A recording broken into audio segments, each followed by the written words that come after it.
Қыс мезгілінде аяғыңыздан суық өткізіп алудан сақтаныңыз. Өйткені аяқтан өткенсіз басыңыздан бір-ақ шығады.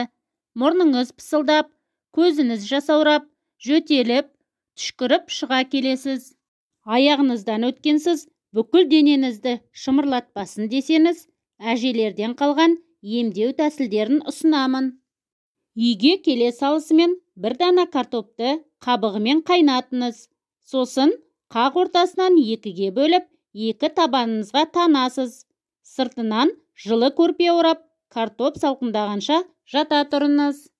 Шамамен 30 минуттан соң компрессті алып, жылы шұлық киіп алыңыз. Аяқ күймейтіндей температурадағы ыстық суды шлапшынға құйыңыз. Оған 2 шай қасық қыша араластырып, аяғыңызды суға салыңыз. Шамамен 20-30 минуттан соң аяғыңызды судан алып, құрғатып сүртесіз. Сонынан жылы шұлық киіп алуды ұмытпаңыз. 6% алма сірке суымен аяғыңызға массаж жасаңыз. Табаныңызды, саусақтарыңыздың айналасын жақсылап сүрту керек. Емді 15 минуттай жүргізген жөн. Аяқтан өткен суықты емдеуге арақтың да көмегі зор. Ол үшін алақаныңызға арақты құйып алып, аяғыңызды, балтырыңызды баяу қимылмен уқалайсыз. 200 грамм араққа 2 шай қасық қызыл бұрышты араластырыңыз. Араласпаны 10 күндей күн тимейтін қараңғы жерге қоясыз. Белгіленген уақыттан соң дайын болған тұнбамен аяғыңызды сүртесіз. Емді ұйқыға жатар алдында жасау керек.